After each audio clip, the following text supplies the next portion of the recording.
aquí estoy, con vosotros, directos como una flecha. Espero que os quedéis hasta el final del vídeo, porque estos son los vídeos que te cambian.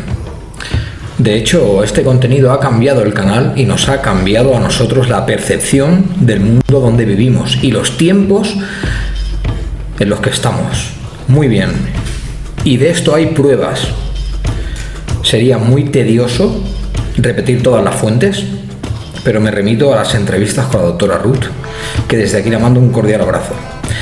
Muy bien, sentaos y muy atentos.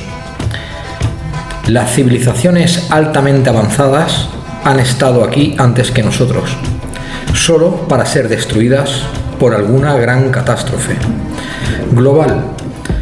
Pero por cada raza que ha muerto, otra ha tomado su lugar. Y solo unos pocos seleccionados han mantenido su enlace con otras vidas para recuperar esos recuerdos, conocimientos sagrados de las razas pasadas. Los cronistas mayas escribieron que el desastre ocurrió en el año Catún 3 Ajú, la caída de la luna Kenos. El calendario maya aún no ha sido ampliamente descifrado, pero no he visto en ningún sitio una correspondencia de esa fecha en nuestro sistema de contabilidad de tiempo y años. Por lo tanto, se puede presuponer que el cataclismo tuvo que ser entre los 7.000 años y los 14.000 años. Y hay 4 pruebas sustanciales de esto. La primera es que en la década de 1960 unos arqueólogos descubrieron en Irak las evidencias de una gran inundación por choque masivo de agua, que dataron en unos 8.000 años. También en Egipto encontraron la verdadera interpretación de la Esfinge, culto a Orum, con R, Orum, el dios extranjero, mucho más antiguo que Horus. La Esfinge es una representación de un dios que llegó de otro lugar a Egipto. Esto muestra deidades antediluvianas desplazadas hasta Egipto. La segunda es la capacidad humana para mantener las crónicas históricas, que apareció hace unos 7.000 años, aunque sean los libros líticos. Por tanto, hay muchos relatos que citan que la salvación tras el aumento del nivel de las aguas fue en canoas, en cuevas o grutas, incluso de una semana o 2 semanas andando hacia abajo para escapar del agua, o en las cumbres más altas. La historia del círculo de fuego en el cielo, de la caída de la luna Kenos que se despedazó en una caída centenaria, es una importante prueba arqueológica directamente relacionada con civilizaciones antediluvianas. Esto fue un cataclismo celeste, que a su vez originó inundaciones, lluvias, vapores en el mar y la caída de un astro desmenuzado en el cielo. La habilidad de ciertas personas para recuperar recuerdos colectivos forma parte de la humanidad y de un significado, un adelanto en la evolución de la inteligencia. Pero el uso malintencionado de estos recuerdos colectivos los transformó en objetos de devoción. Se transformaron en una parte de la respuesta final. Los relatos quedaron congelados en forma de religiones y los sacerdotes recurrieron al asesinato para combatir cualquier tratamiento inteligente de los mismos. Por lo tanto, estamos hablando de una ocultación global de que antes que nosotros hubo otras civilizaciones y muy avanzadas. Chicos, más vale que os sentéis porque empezamos.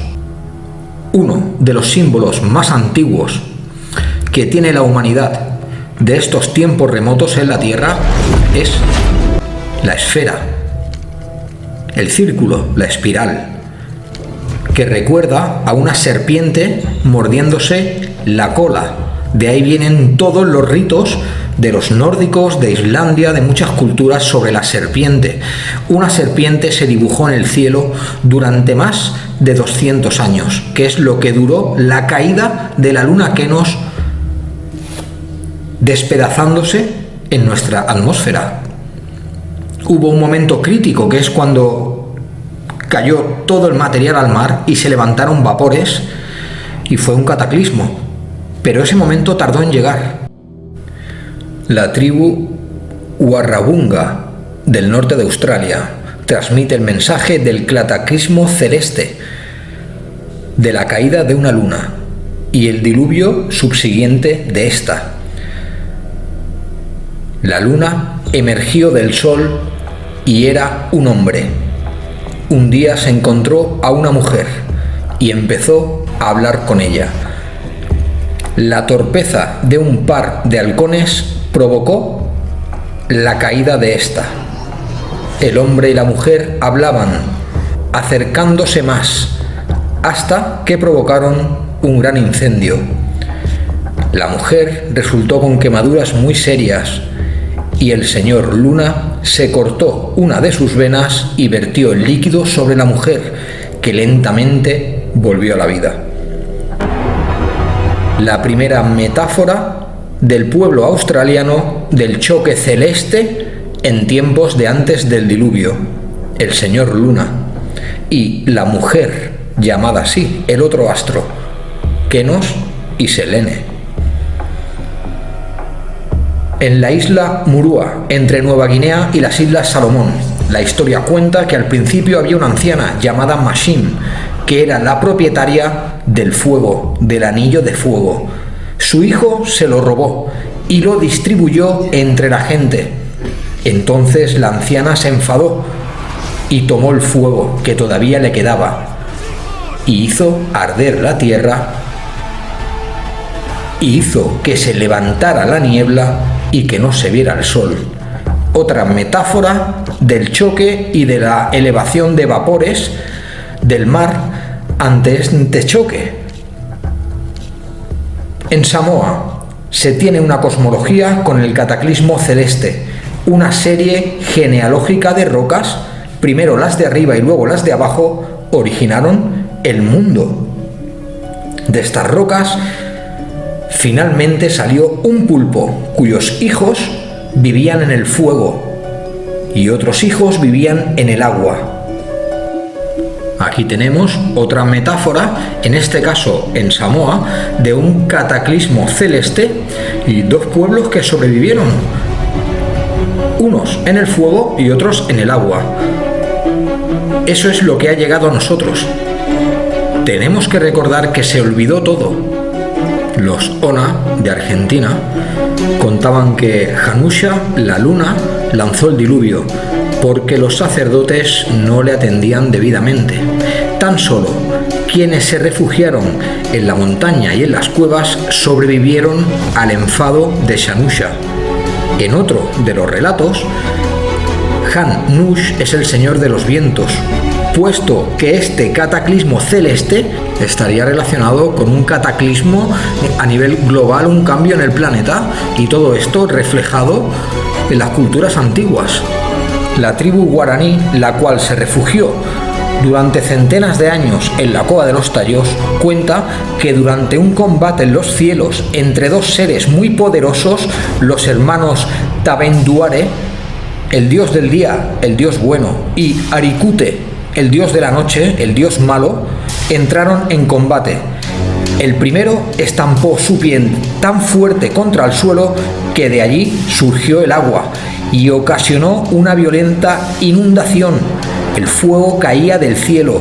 Los seres humanos pudieron escapar de la catástrofe porque lograron subir a los árboles más altos y de ahí a las cumbres. Los nativos Tupimamba del área del Río de Janeiro contaban la misma historia, pero los dos hermanos se llamaban Tamendorae y Ariconte. Según cuentan los arauacos del Guayana, Condi, el dios, arrasó el mundo con fuego, del que se pudieron salvar Marehuana y sus seguidores, los hijos de Maya, porque se refugiaron en una caverna tras 10 días andando. Tras el fuego vino el agua.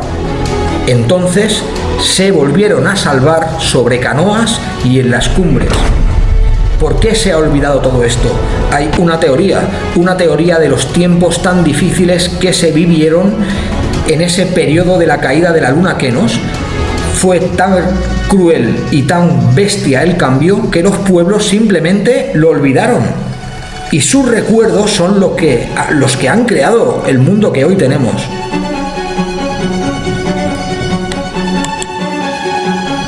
En la historia de los Bakairi, habitantes en las islas del Mar Caribe, se halla la reminiscencia de la catástrofe celeste, de la caída de la luna Kenos y de las inundaciones subsiguientes.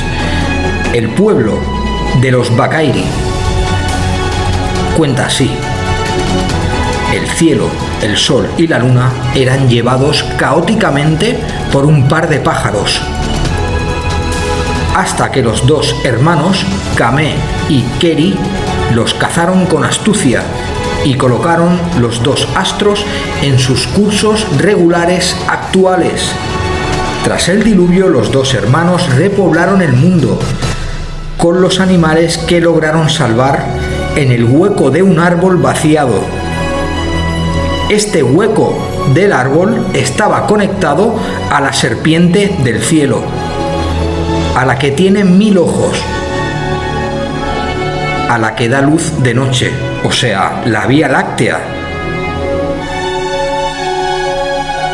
Los guayamis de Costa Rica tienen algo de la misma historia, pero al revés.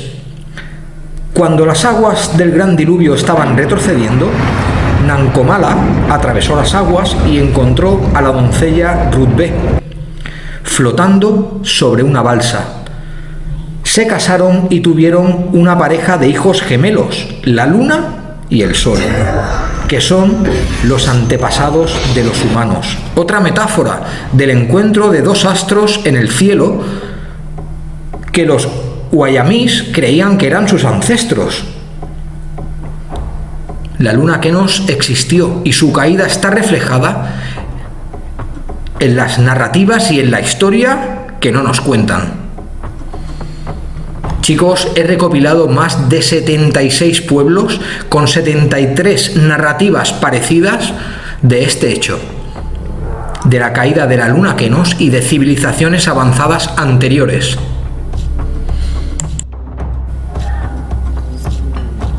La tribu de los Paini, de Nebraska, formaron la tribu más importante del grupo de los Caddo. Su dios principal era Atiustihuara, quien un día destruyó el mundo con un fuego que cayó durante centenas de años. Este fuego fue apagado por un diluvio. Los antepasados de la tribu buscaron su refugio en una cueva, en la cueva madre.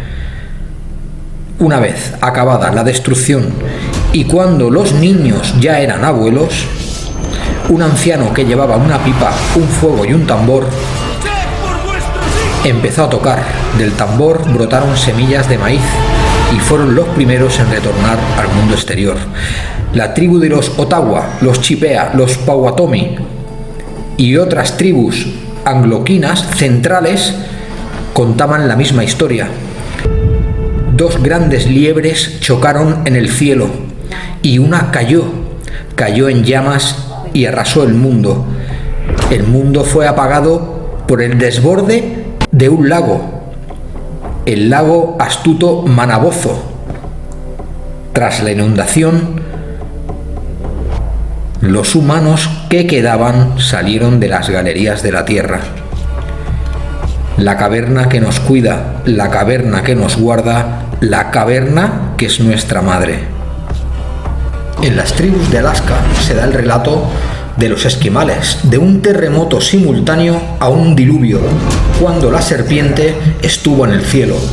El diluvio arrasó todo el mundo, con consecuencias tan terribles que tan solo unas pocas personas pudieron salvarse, bien sobre sus kayaks o bien subiendo las montañas más altas.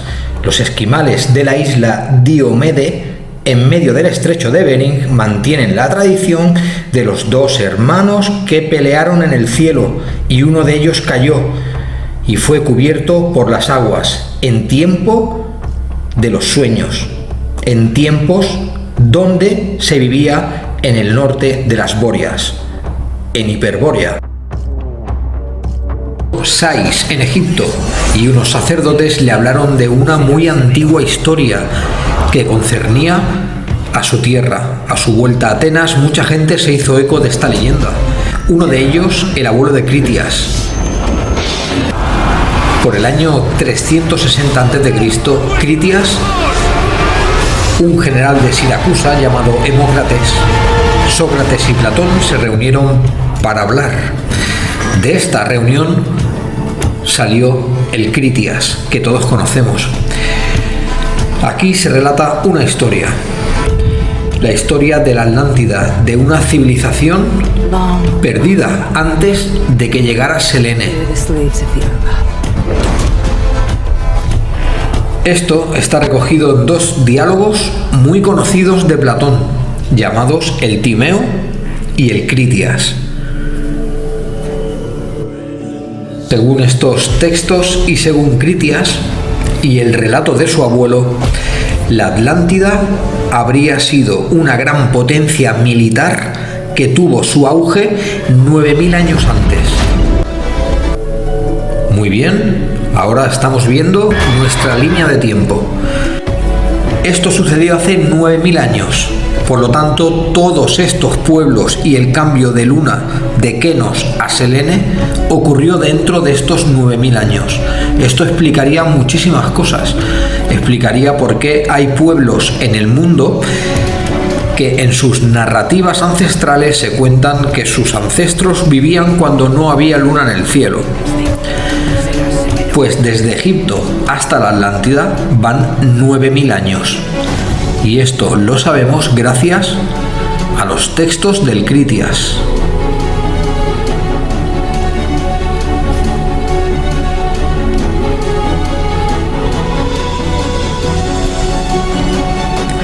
En la Atlántida había muchos recursos, animales de todo tipo, elefantes y toros, y una madera ilimitada, y el famoso orichalcum o orichalcum, una aleación natural supuestamente entre cobre y oro. Su ubicación es inexacta, pero durante el diálogo la ubican más allá de las torres de Hércules, y era más grande que Libia y Asia juntas. Atención a la extensión de la Atlántida. El continente perdido era gigantesco. Cuenta el mito que el primero de los habitantes de la Atlántida fue Evenor, nacido de la tierra. Y junto a su mujer, Lecipe, tuvieron a su hija Clito, madre de la estirpe de reyes atlantes, junto a Poseidón.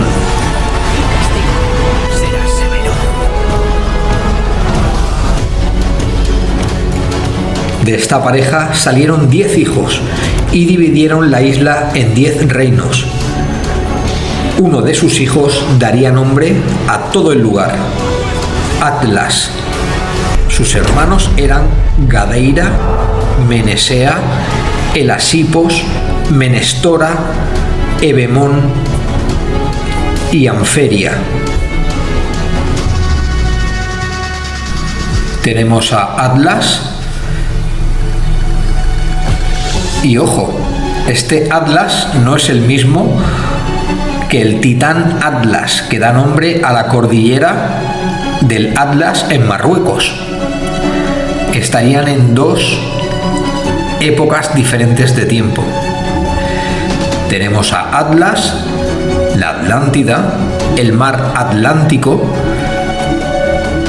Todo coincide en esta línea de tiempo.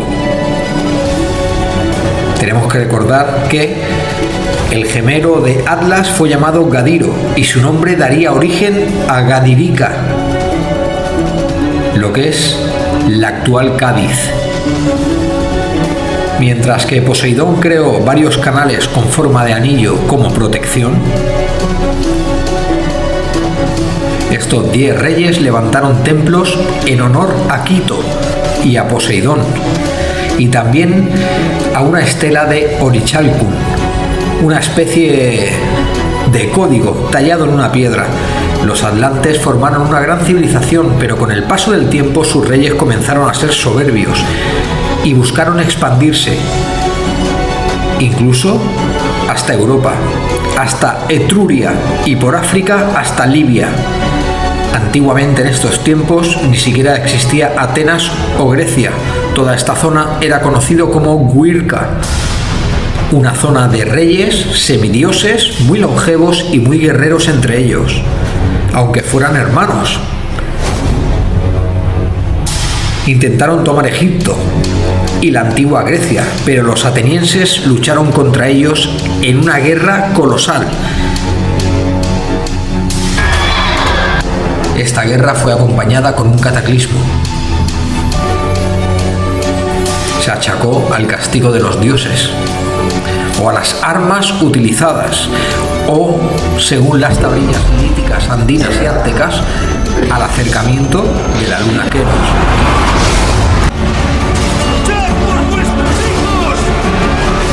¡9.000 años y un cambio de luna separa la Atlántida de nosotros! Pero nosotros sabíamos que era verdad. Muchos han hablado de la Atlántida. Incluso apareció en 20.000 leguas de viaje submarino, la novela de Julio Verne. Y 15 años después, el escritor y político Ignatius Donnelly publicó El mundo antediluviano, Atlantis. Dijo que la Atlántida sí existió y que los restos que quedaban de ella eran las Azores. Según su teoría, esta civilización fue el origen de toda cultura humana. Era una raza primigenia muy avanzada que se dedicó a difundir sus conocimientos al este y al oeste. De ahí ambas culturas tengan pirámides y símbolos muy similares. Y serpientes. El culto o temor a las serpientes se repite en casi todas las culturas. Atención a este dato que es muy importante.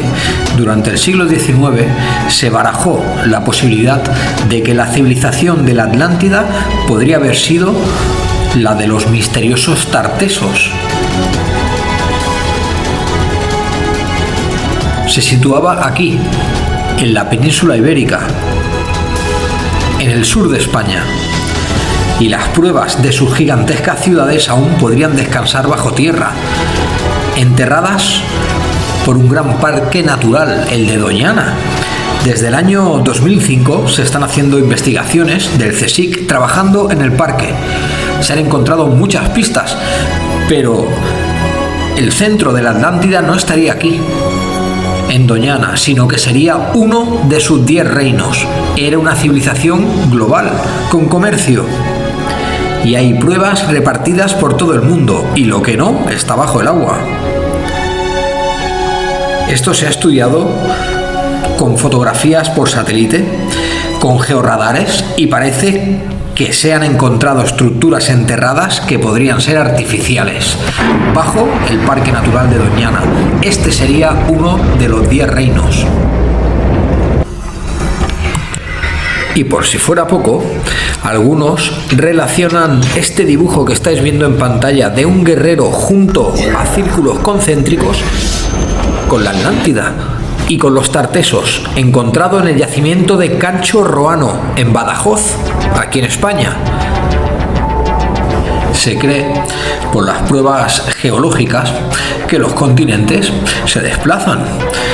Y en este tiempo, hace 9.000 años, el centro de la Atlántida estaría ahora en los altiplanos de Bolivia, porque es el único lugar en el mundo donde se encuentra este mineral, el orichalcum o el oricalcum, una mezcla de oro y cobre.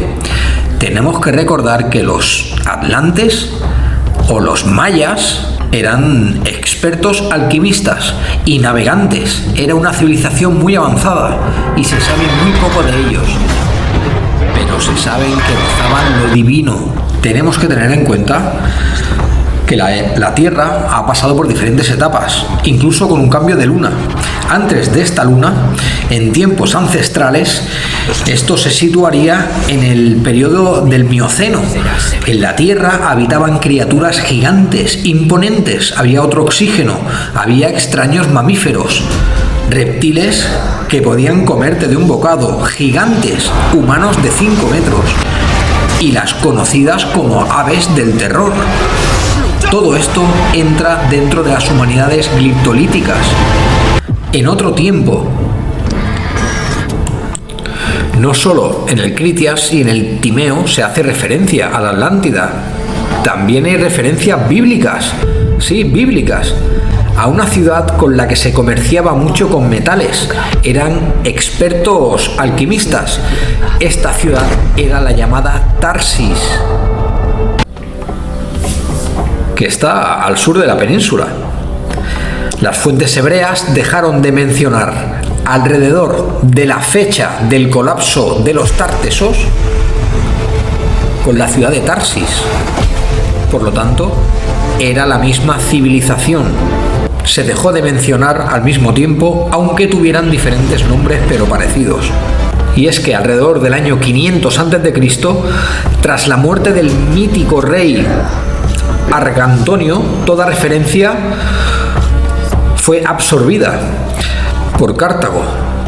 Muchas culturas fueron perdidas, olvidadas o absorbidas por otras.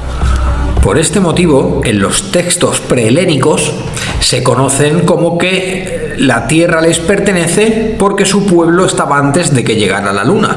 Lo que no se sabe es cómo llegó esta Luna. Supuestamente fue captada por la gravedad de la Tierra en estos famosos 9000 años entre la Atlántida y Egipto. Así lo describe Solón. Y así está escrito en las tablillas aztecas líticas.